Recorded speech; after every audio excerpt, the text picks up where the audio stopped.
what are some of the differences in the way medieval, people would be living their life versus what we live life now? What are some of the pros and cons and just the ways to navigate it? Yeah. So first of all, our perception of the Middle Ages has very little to actually do with the Middle Ages. It's a fantasy that Protestants and atheists developed afterwards to make Catholicism look bad. And I'm Protestant, so I'm not going to say I'm Protestant, so I bear some. Actually, no, I've been really nice to the Middle Ages. I do not bear cultural responsibility for this. But Protestants and atheists who wanted to make the Catholic Church look primitive, they said the Middle Ages was this period of barbarity and savagery and just primitiveness. Well, the reality is medieval Europe was one of the most advanced societies in the world up to its time. I mean, it made modern Europe. If you made modern Europe, which conquered the world and did science and did the Industrial Revolution, you did something right. And so medieval culture, they invented the scientific method. They invented the tools of modern logic. They had a stock market system. There was philosophic atheism in the universities. They had advanced mechanics and gear work. So it's not a primitive society, not at all. And for how medieval people perceive the world versus us today, as an example, medieval people saw the human mind as an ecosystem. So the reason that they would burn heretics or witches is they thought they were terrorists against the collective social structure, where they called the church knights or warriors of the spirit, because they saw the church as protectors against demonic possession. And if you took a medieval person today, they would say we're completely demonically possessed as a society, because their concept of demon is bad psychological force that seizes control of you. So the role of the church was to keep societies from going crazy or from just losing touch of reality. So their concept was that you would imbibe different spirits or different magical protections into your psyche as a sort of psychological immune system. So their idea was that, in their role of the church was this organization where people would siphon psychic energy from as a way to protect Europe from demonic possession. And they had a highly complex system. That's one of the things we wrote out, where they had an entire frame of reality. They had laws of physics based around this stuff. They had a complex series of angels and demons, and Dante's Inferno is the real...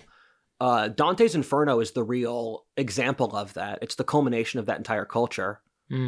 That's so fascinating. And so when you're referring in this period in time, the church, it would be Catholicism. Oh, of course. Right. Protestantism didn't exist yet. Yeah. So, I mean, where do you think, what are your thoughts on that? So you said you're Protestant, but then this theory is a little bit different. So I'm just kind of curious, where does that all go? Where does that take you? My dad's Catholic, and my dad's the person who's had the biggest impact on how I've developed the world. So I've ended up with a fairly pro-Catholic frame. I've spoken to religious friends, and they'll say, you espouse a lot of ostensibly Catholic ideas without perceiving them as Catholic. I have a pretty positive impression of the Catholic Church, all things considered.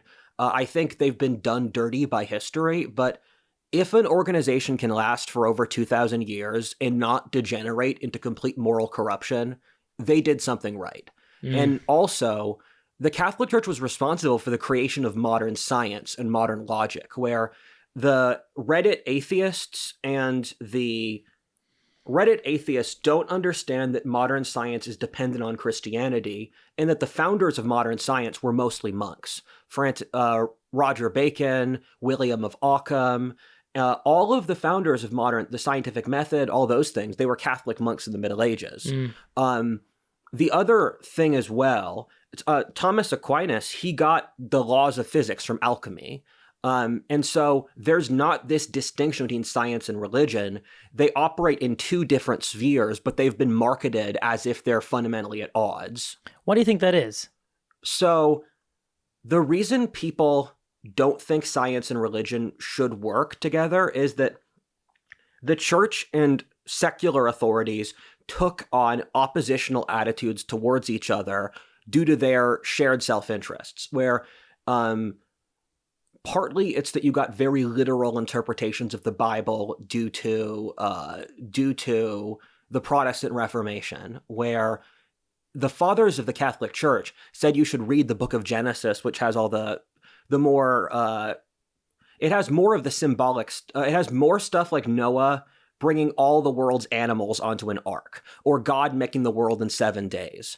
And the fathers of the church said you should read those stories as myths or symbols, not as literally. The Protestants demanded a literal interpretation of the Bible for complex reasons. So you ended up with this highly autistic and highly hair-splitting fights over theology that missed the underlying soul of it.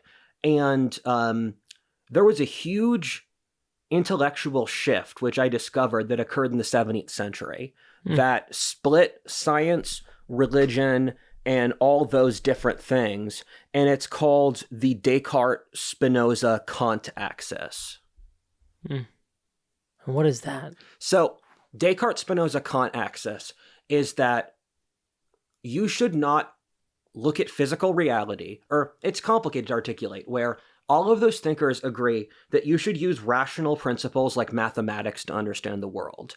The problem with that is that it allows complete deviation from reality. And so one of my favorite religious authors, Houston Smith, he says science is like a searchlight, where science works because, and science itself is just a test. I am very pro-science, although I'm also religious, because science is a way of measuring. We're going to make a test. One of these two results will prove a certain thesis. So we're going to run the test, and then based off which result works, it'll prove or disprove a thesis. And that's a single test. The founders of science were almost all religious, and they never thought that science would become our entire worldview. It's just a testing mechanism. But what happened is that due to the breakthroughs that occurred from this, the proponents of science made the argument that we are the entire world.